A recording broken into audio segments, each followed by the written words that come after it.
Welcome back to Inglés 4.0, the radio show. Let's go!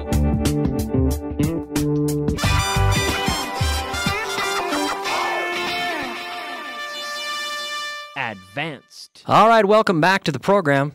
Welcome to Advanced Class number 165, and I'm all by myself today. I had Hannah with me for a few classes, but today, all by myself, and we'll get started with a little review of yesterday's content. We talked about a phrasal verb yesterday. The phrasal verb to get out of something, which is to avoid something, to avoid doing something, to essentially escape from an obligation to get out of. Have you ever gotten out of going to work? You could say, yes, I've gotten out of going to work. I got out of going to work last week, for example. If you're sick, I suppose you can get out of going to work. But you can get out of an obligation. So you're escaping something. You're avoiding an obligation. You don't have to do it now because you got out of it. Did you get out of going to the meeting, for example? Did you get out of going to the meeting? Yes, I got out of going to the meeting. Did you ever get out of going to school when you were young? Yes, I got out of going to school when I was young. I got out of going to school sometimes. I was talking about this yesterday, how when I was young, I sometimes got out of going to school because of snow. Storm days, when we had snowstorms, we got out of going to school. Yeah.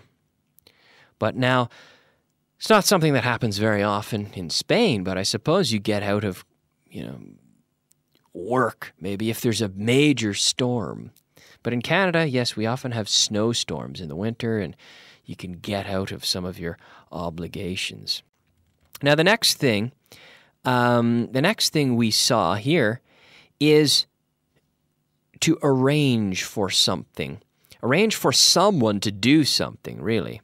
And we didn't have a chance to see this yesterday. I got carried away, and we didn't have a chance to see all of this, but we had the structure to arrange for someone to do something. So I will arrange for a driver to pick you up.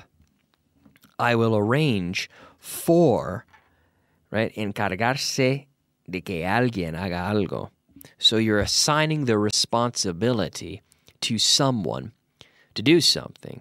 I'll arrange for him to do it. I'll arrange for her to do it. I'll arrange for the driver to pick you up. I'll arrange for someone to pick you up at the airport.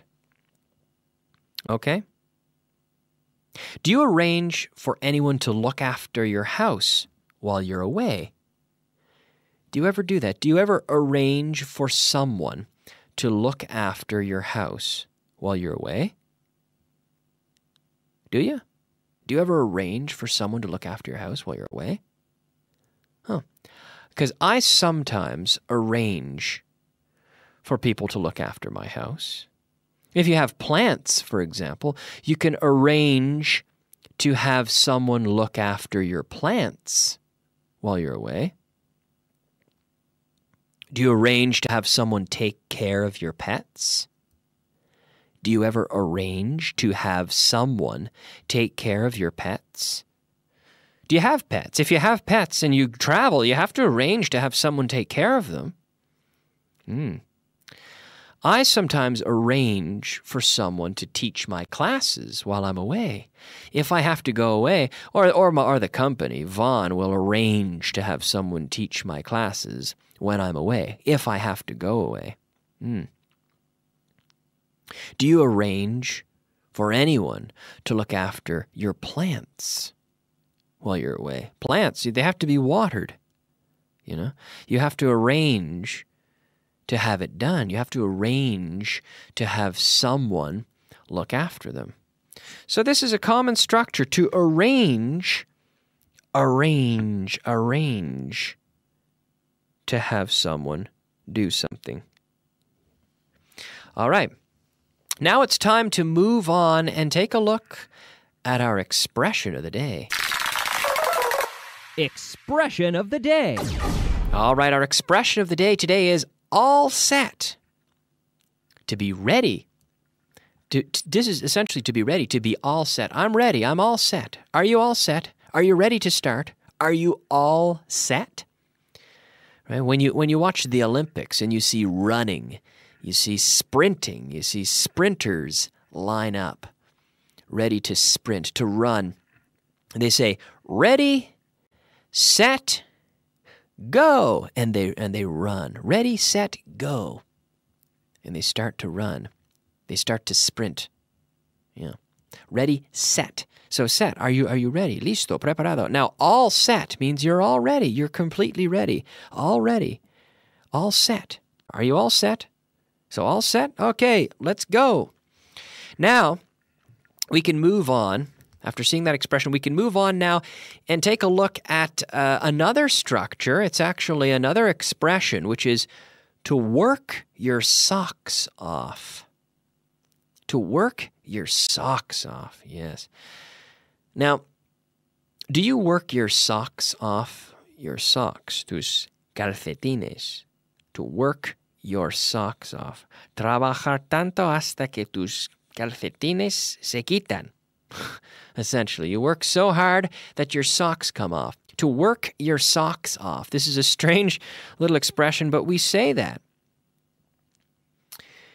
Did you have to work your socks off at university? Yes, I had to work my socks off at university. Sure. Did you work your socks off in school?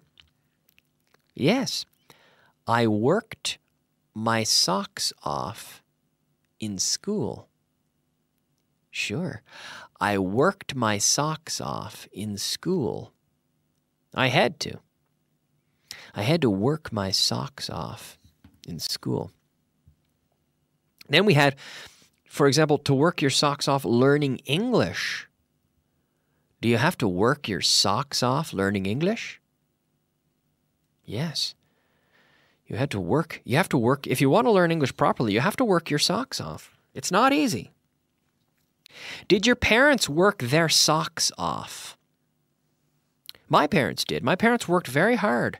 Yeah, my father was a police officer, and my mother a nurse. My mother still works as a nurse. And when I was young, they worked their socks off. My mother worked her socks off with me, raising me. She didn't work as a nurse very much while I was young, but my father worked a lot, and he worked his socks off, yes. My mother's father worked his socks off in a coal mine. He worked in a coal mine for 47 years. This is true, for 47 years. A coal mine in my province, which is Nova Scotia. Nueva Scotia. We say in English Nova Scotia. We take it from the Latin.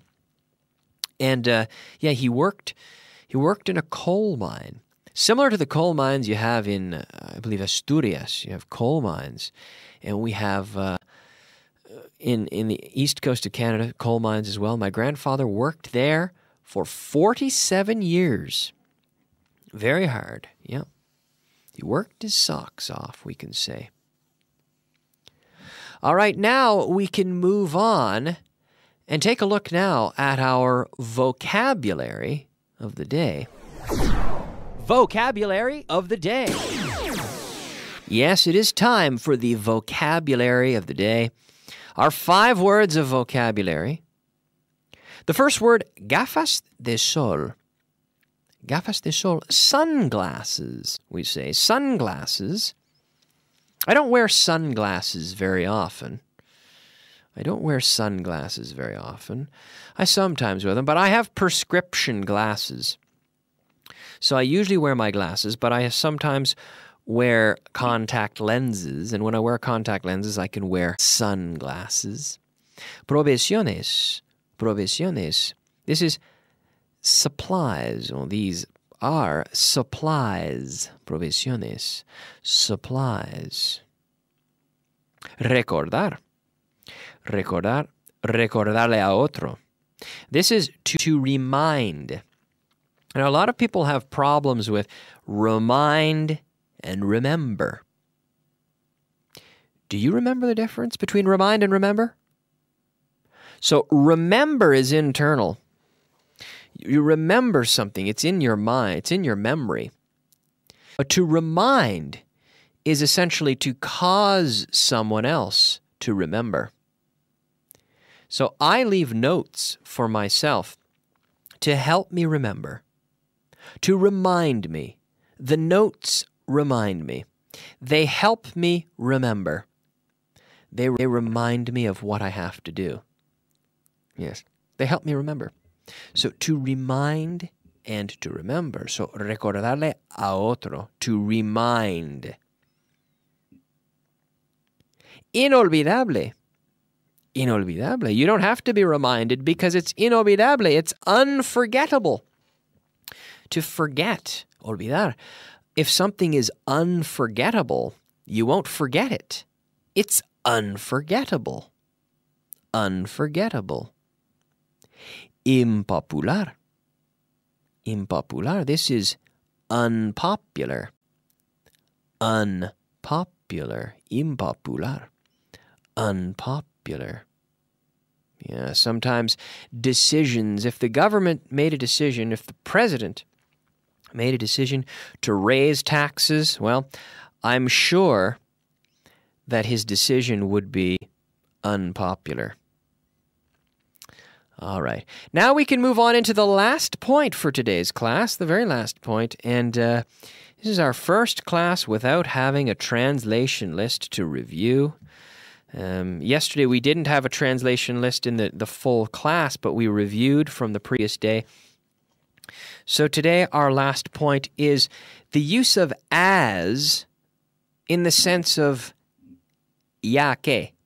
So here, as it's expensive, let's not buy it. It's almost like saying because. Because it's so expensive, I'm not going to buy it. As it's expensive, I'm not going to buy it.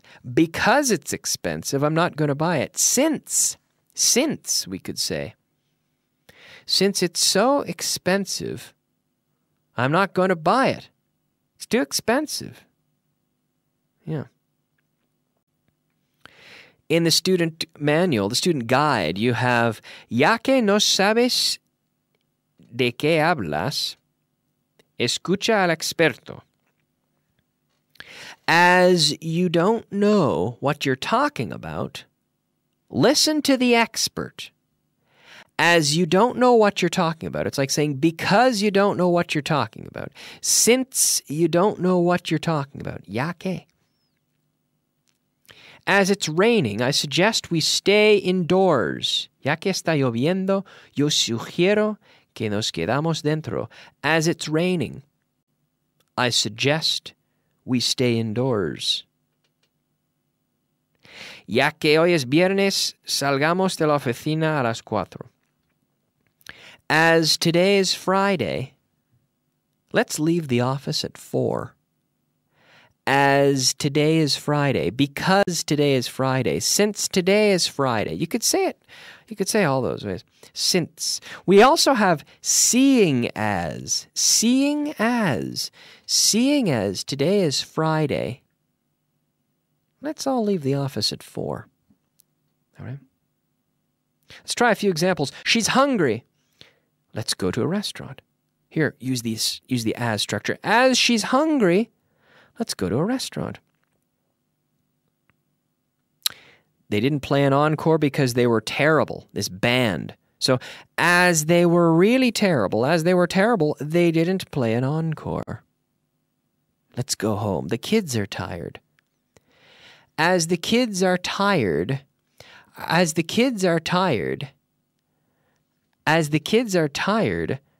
go home.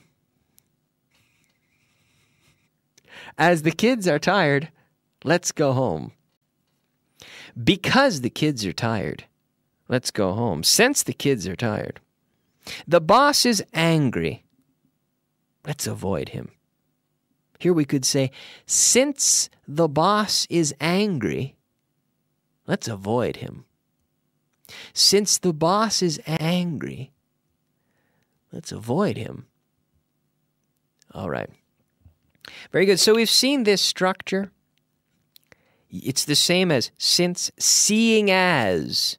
Seeing as the boss is angry, let's avoid him. Okay? Seeing as, since, very similar to because. And since we're out of time, I'd like to finish now. I'd like to wind down the show, but I want to ask you to come back tomorrow. Remember, we'll be back tomorrow at the same time. So remember to keep studying, keep watching. We'll review this content on the TV today, and we'll review today's content tomorrow in the first half of the program. Thank you so much for listening. We'll be back tomorrow at the same time, same place. We'll see you then. Bye-bye.